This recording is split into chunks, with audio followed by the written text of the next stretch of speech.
Bismillahirrahmanirrahim.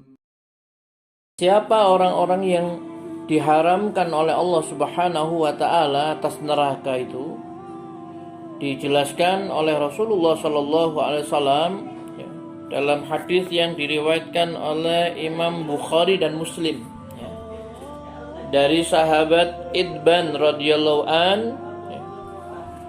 Rasulullah SAW bersabda, fa innallaha qad harrama 'alan nar man qala la ilaha illallah yabtaghi bidzalika wajhallah. Sesungguhnya Allah telah mengharamkan atas neraka orang yang mengucapkan la ilaha illallah, tiada ilah yang berhak disembah kecuali Allah. Dia mengucapkannya karena mengharapkan wajah Allah.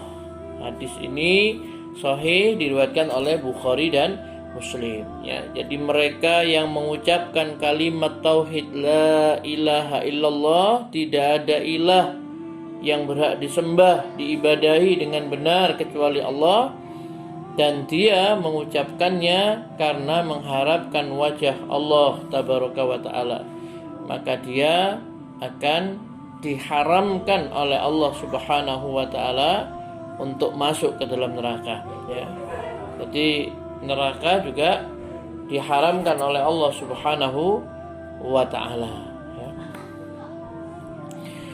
Yang kedua yaitu hadis yang diriwayatkan oleh Imam Ahmad, ya, an Handalah Al-Usaidi radhiyallahu anhu anna Rasulullah sallallahu alaihi wasallam qala man hafadha ala shalawatil khamsi ala wudu'iha wa mawaqitiha wa ruku'iha wa sujudiha yaraha haqqan lillah alaihi hurrima 'alan nar, ya.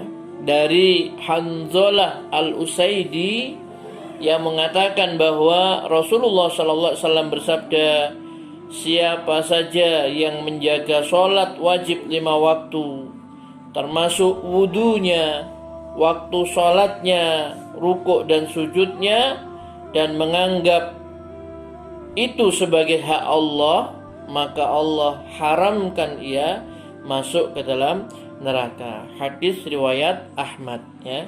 Jadi golongan kedua yang oleh Allah Subhanahu wa taala diharamkan, ya, untuk masuk ke dalam neraka itu adalah orang yang konsisten di dalam menjalankan sholat 5 waktu, ya. Orang yang menjaga sholat 5 waktu, ya, menjaga wudunya, menjaga waktu-waktu sholatnya, menjaga rukuk dan sujudnya, ya, agar tumakninah, ya, ketika rukuk dan sujud, dan dia menganggap bahwasannya hal itu, ya, adalah merupakan hak Allah Subhanahu wa taala, ya. Maksudnya sholat 5 waktu itu adalah haknya Allah.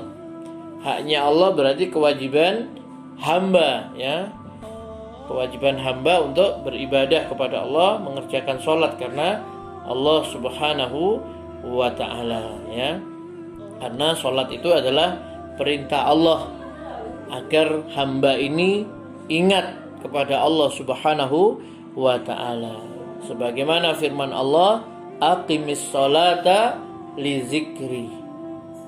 Dirikanlah sholat untuk mengingat aku, kata Allah Subhanahu wa ta'ala, ya. Maka orang yang menjaga sholatnya tadi akan diharamkan oleh Allah untuk masuk ke dalam neraka. Nah, ini merupakan rahasia, ya. Mengapa Nabi Ibrahim alaihissalam itu berdoa agar dirinya dan anak cucunya, keturunannya itu menjadi orang-orang yang rajin menegakkan sholat, ya. Sebagaimana disebutkan di dalam firman Allah surat Ibrahim ayat 40,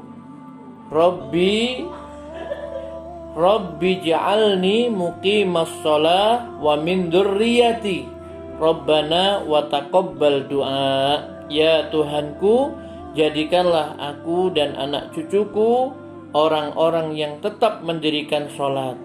Wahai Tuhanku, perkenankanlah doaku. Ya, surat Ibrahim ayat 40. Jadi Nabi Ibrahim minta kepada Allah agar beliau dan anak keturunannya, anak cucunya itu dijadikan oleh Allah SWT orang yang tetap menegakkan sholat.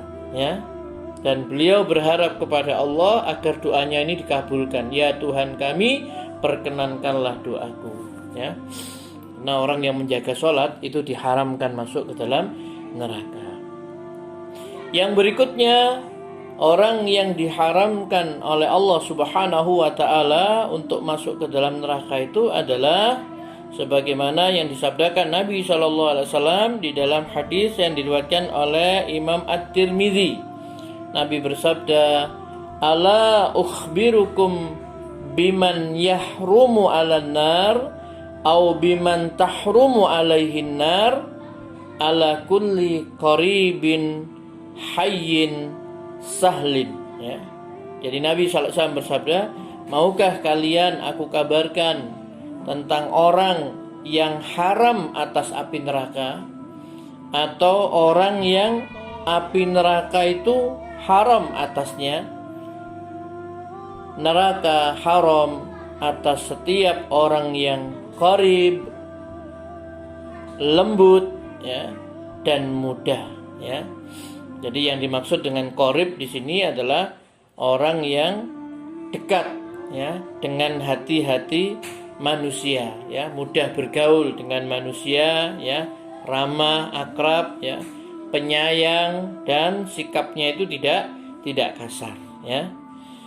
Ibnu Alan di dalam kitab Dalil Al-Falihin berkata, neraka itu haram atas setiap orang yang dekat dengan manusia dengan kebaikan dan kelembutannya. Ya, jadi kalau seseorang itu baik kepada orang lain, dia berlaku lemah lembut, ya, kasih sayang kepada manusia, maka neraka itu diharamkan atas orang-orang yang lemah lembut tadi.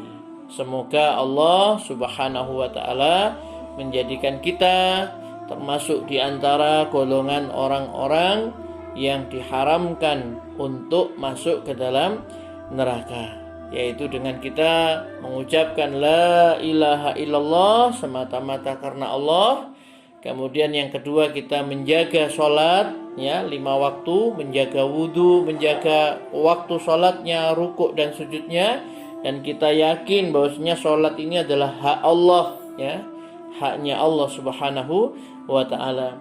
Dan yang ketiga adalah kita berusaha untuk menjadi orang-orang yang qarib tadi, orang yang dekat dengan hati-hati manusia, yang penyayang, tidak kasar kepada manusia. Semoga bermanfaat. Wassalamualaikum warahmatullahi wabarakatuh.